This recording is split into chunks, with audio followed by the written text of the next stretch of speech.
രക്ഷയുടെ പാതയിൽ.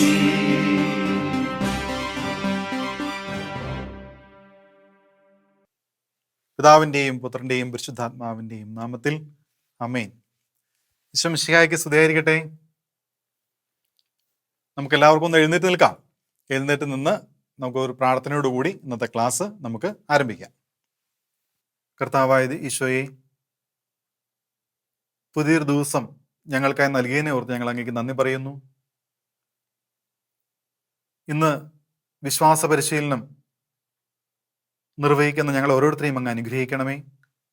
പരിശുദ്ധ അമ്മേ മാതാവേ, ഞങ്ങളോടൊപ്പം അമ്മ എപ്പോഴും ആയിരിക്കണമേ. ഞങ്ങൾക്ക് വേണ്ടി മാധ്യസ്ഥം അപേക്ഷിക്കണമേ.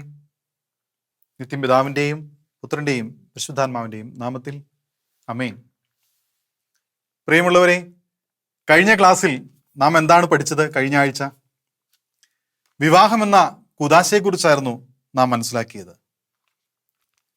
ഇന്ന് നമ്മൾ പഠിക്കാൻ പോകുന്നത് ആരാധന വത്സരവും ക്രൈസ്തവ ജീവിതത്തെക്കുറിച്ചാണ് നാം ഇന്ന് മനസ്സിലാക്കാൻ പോകുന്നത്. പ്രിയമുള്ളവരെ, എല്ലാവരുടെയും കയ്യിൽ ബൈബിൾ ഉണ്ടോ? ബൈബിൾ ഒന്ന് എടുക്കാമോ? ബൈബിൾ എടുത്ത് ലേവ്യരുടെ പുസ്തകം 23-ാം അധ്യായം 1 മുതൽ 44 വരെയുള്ള ഭാഗങ്ങൾ നമുക്കിപ്പോൾ ഒന്ന് നോക്കാം. കർത്താവ് മോശയോട് അരുളി ചെയ്തു, ഇസ്രായേൽ ജനത്തോട് പറയുക, വിശുദ്ധ സമ്മേളനങ്ങൾ വിളിച്ചുകൂട്ടേണ്ട കർത്താവിൻ്റെ തിരുനാളുകൾ ഇവയൊക്കെയാണ്. 6 ദിവസം ജോലി ചെയ്യണം. 7-ാം ദിവസം സമ്പൂർണ്ണ വിശ്രമത്തിനും വിശുദ്ധ സമ്മേളനത്തിനുമുള്ള സാബത്താണ്. 1-ാം മാസം 14-ാം ദിവസം വൈകുന്നേരം കർത്താവിൻ്റെ പെസഹായാണ്. ഈ മാസം 15-ാം ദിവസം പുളിപ്പില്ലാത്ത അപ്പത്തിൻ്റെ തിരുനാൾ. ഇതുപോലെ ആദ്യ ഫലങ്ങളുടെ തിരുനാളുകളും ആഴ്ചകളുടെ തിരുനാളും പുതുവത്സര ദിനവും കൂടാതെ തിരുനാളുമൊക്കെ ആചരിക്കാൻ ദൈവം മോശയോട് കൽപ്പിച്ചു. അപ്പോൾ ഈ വായിച്ചതിൽ നിന്ന് നമുക്ക് മനസ്സിലാകുന്നു, തിരുനാളുകൾ എന്ന് പറഞ്ഞാൽ ഒരു ഓർമ്മപ്പെടുത്തലാണ്. ഈ തിരുനാളുകളുടെ എല്ലാം ലക്ഷ്യം എന്താണെന്ന് പറയാമോ? നമുക്ക് നോക്കാം. ഇസ്രായേൽ ചരിത്രത്തിലെ ദൈവം ചെയ്ത മഹത്തായ കാര്യങ്ങൾ അനുസ്മരിച്ചുകൊണ്ട് ദൈവത്തിന് കൃതജ്ഞത അർപ്പിക്കുന്ന ഉത്തരവാദിത്തമാണ് ഓരോ തിരുനാളുകൾ അനുസ്മരിക്കുമ്പോൾ നാം ചെയ്യുന്നത്.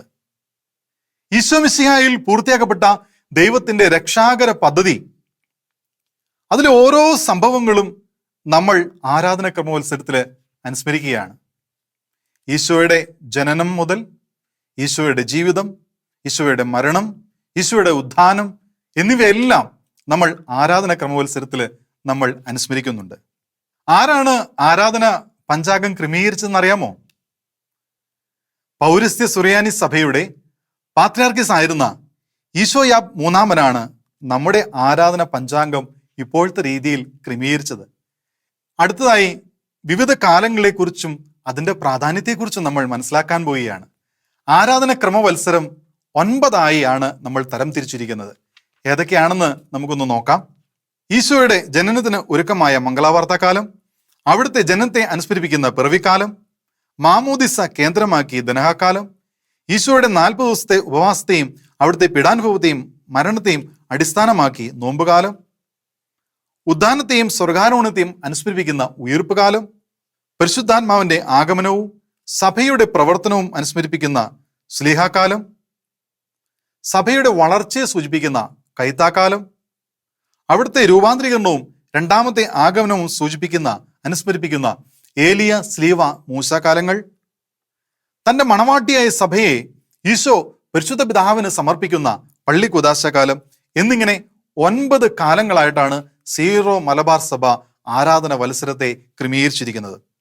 നമുക്ക് നമ്മുടെ കുർബാനയുടെ പുസ്തകം നോക്കുമ്പോൾ അനുബന്ധമായി കൊടുത്തിരിക്കുന്നത് 9 കാലങ്ങളും വളരെ ക്രമമായി കൊടുത്തിട്ടുണ്ട്. ആ ഓരോ കാലത്തിലും അതിൻ്റെതായ ചൈതന്യത്തിനനുസരിച്ച് വിശ്വാസികൾക്ക് പ്രാർത്ഥനയ്ക്ക് യോഗ്യമാവുന്ന വിധത്തിൽ അവിടെ പ്രാർത്ഥനകളെല്ലാം ക്രമീകരിച്ചിട്ടുണ്ട്. പ്രാർത്ഥനകളും പാട്ടുകളും എല്ലാം ആ രീതിയിലാണ് ക്രമീകരിച്ചിരിക്കുന്നത്. അതുപോലെ യാമപ്രാർത്ഥനകളും ഒക്കെ വളരെ കൃത്യമായി ക്രമീകരിച്ചിരിക്കുന്നത് ഈ ആരാധന ക്രമവത്സരം അനുസരിച്ചാണ്. ആരാധന ക്രമവത്സരത്തിലെ ആദ്യത്തെ കാലഘട്ടം ഏതാണെന്ന് പറയാമോ? ആദ്യത്തെ കാലം മംഗളവാർത്താക്കാലം. മംഗളവാർത്താ കാലത്തോടു കൂടിയിട്ടാണ് ആരാധന വത്സര ക്രമം ആരംഭിക്കുന്നത്.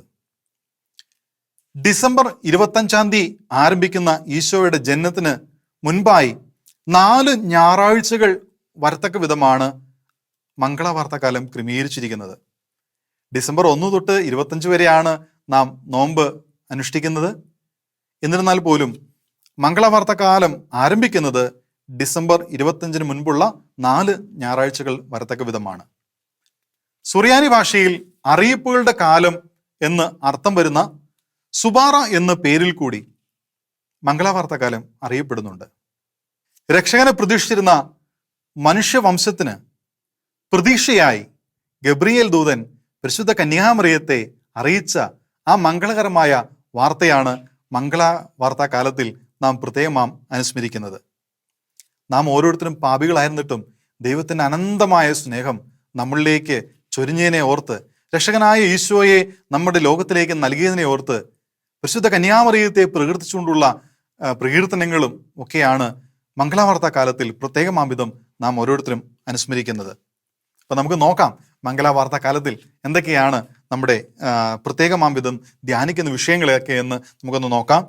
ഈശോയുടെ മുന്നോടിയായ സ്നാപക യോഹന്നാന്റെ ജനനത്തെക്കുറിച്ചുള്ള അറിയിപ്പ്, യോഹന്നാന്റെ ജനനം, മനുഷ്യ സൃഷ്ടി, ആദ്യ മാതാപിതാക്കളുടെ അനുസരണക്കേടും അതിൻ്റെ അനന്തരഫലങ്ങളും, അധപതിച്ച മനുഷ്യവംശത്തിന്റെ രക്ഷയ്ക്കായി രക്ഷകനെ വാഗ്ദാനം ചെയ്ത ദൈവത്തിന്റെ ആ വാഗ്ദാനം ചെയ്ത പ്രവൃത്തി, മനുഷ്യവംശവുമായി അവിടുന്ന് ചെയ്ത ഉടമ്പടി, രക്ഷകനെ കുറിച്ചുള്ള പ്രവചനങ്ങൾ തുടങ്ങിയവയാണ് ഈ കാലഘട്ടത്തിൽ നാം ഓരോരുത്തരും പ്രധാനമായും ചിന്തിക്കുന്നതും ധ്യാനിക്കുന്നതുമായ വിഷയങ്ങൾ. അടുത്തതായി നാം മനസ്സിലാക്കാൻ പോകുന്നത് പിറവിക്കാലത്തെക്കുറിച്ചാണ്. ഈശോയുടെ പിറവി തിരുനാൾ മുതൽ ദനഹാ തിരുനാൾ വരെയുള്ള കാലഘട്ടമാണ് പിറവിക്കാലമായിട്ട് നാം കണക്കാക്കുന്നത്. ഈശോയുടെ തിരുപ്പിറവി, ഈശോയെ ദേവാലയത്തിൽ സമർപ്പിക്കുന്നത്, ജ്ഞാനികളുടെ സന്ദർശനം, ഈജിപ്തിലേക്കുള്ള പലായനം, ഇവയാണ് പിറവിക്കാലത്തിൽ നാം അനുസ്മരിക്കുന്നത്. അടുത്തതായി ദനഹാ കാലത്തെക്കുറിച്ചാണ് നാം പഠിക്കാൻ പോകുന്നത്. എന്താണ് ദനഹ എന്ന സുറിയാനി വാക്കിന്റെ അർത്ഥം? സൂര്യോദയം അല്ലെങ്കിൽ പ്രത്യക്ഷീകരണം എന്നാണ്.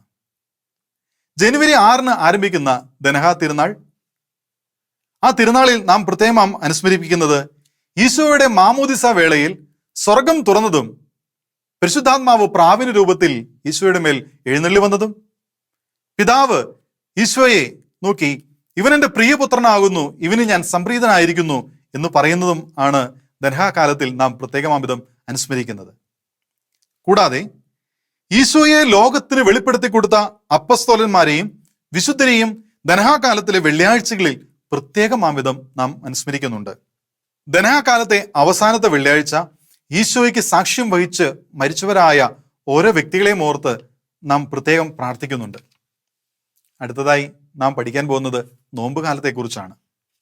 ആരാധന വത്സര കാലത്തിൻ്റെ കേന്ദ്രമായ ഉയർപ്പ് കാലത്തോട് അനുബന്ധിച്ചു വരുന്ന 7 ആഴ്ചകൾ ഉൾപ്പെടുന്ന കാലമാണ് നോമ്പുകാലം.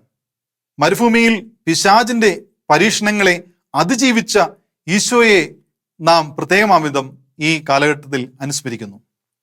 നോമ്പ് കാലത്തിന്റെ 1-ാമത്തെ ഞായറാഴ്ച പേത്തൂർത്ത ഞായർ എന്നാണ് അറിയപ്പെടുന്നത്. എന്താണ് പേത്തൂർത്ത എന്ന വാക്കിന്റെ അർത്ഥം?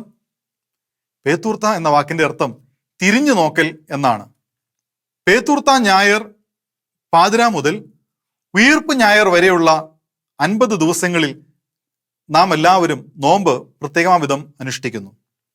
പ്രലോഭനങ്ങളെ പരാജയപ്പെടുത്തി പിതാവായ ദൈവത്തിന് സ്വയം സമർപ്പിച്ച ഈശോയെ അനുസ്മരിച്ചുകൊണ്ട് നാം ഓരോരുത്തരും നമ്മുടെ പാപങ്ങൾക്ക് പരിഹാരം ചെയ്ത് നോമ്പ് എടുത്ത്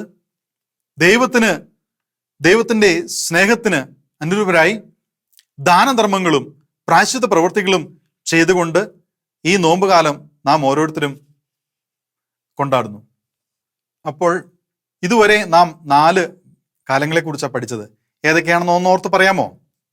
1 മംഗളവാർത്താകാലം, 2 പിറവിക്കാലം, 3 ദനഹാകാലം, 4 നോമ്പുകാലം. ഈ 4 കാലങ്ങളെക്കുറിച്ച് നാം ഇവിടെ അനുസ്മരിച്ചു പഠിച്ചു. നിങ്ങൾക്കൊരു ഹോംവർക്ക് തരുന്നുണ്ട്. നമ്മുടെ പുസ്തകത്തിലെ 1-ാമത്തെ പ്രവർത്തനം, ആരാധന വത്സരത്തിലെ കാലങ്ങൾ മാറുന്നതിനനുസരിച്ച് ദേവാലയത്തിൽ കാലങ്ങളുടെ പേരുകൾ മാറി മാറി പ്രദർശിപ്പിക്കുന്നതും വിശുദ്ധ കുർബാനയിലെ പ്രാർത്ഥനകൾ മാറി മാറി ചൊല്ലുന്നതും നമ്മൾ എടുത്തും ശ്രദ്ധിച്ചിട്ടുണ്ട് അല്ലേ? ഈ കാര്യങ്ങൾ ഓർമ്മിച്ച് ആരാധന മത്സരത്തിലെ വിവിധ കാലങ്ങളുടെ പേരുകൾ ക്രമമായി എഴുതുക. ഓരോ കാലവും അനുസ്മരിപ്പിക്കുന്ന രക്ഷാകര സംഭവം ഏവയെന്ന് കണ്ടെത്തുകയും ചെയ്യുക. അത് കണ്ടെത്തി നിങ്ങളുടെ ടീച്ചറിന് നിങ്ങൾ അതിൻ്റെ നോട്ട് അയച്ചു കൊടുക്കുകയും ചെയ്യുക. നമുക്കെല്ലാവർക്കും ഒന്ന് എഴുന്നേറ്റ് നിന്ന് പ്രാർത്ഥിക്കാം. കർത്താവായ യേശുവേ, ആരാധനാ മത്സരത്തെക്കുറിച്ചും 4 കാലങ്ങളെക്കുറിച്ചും ഞങ്ങൾ ഇന്ന് പഠിക്കുകയുണ്ടായി.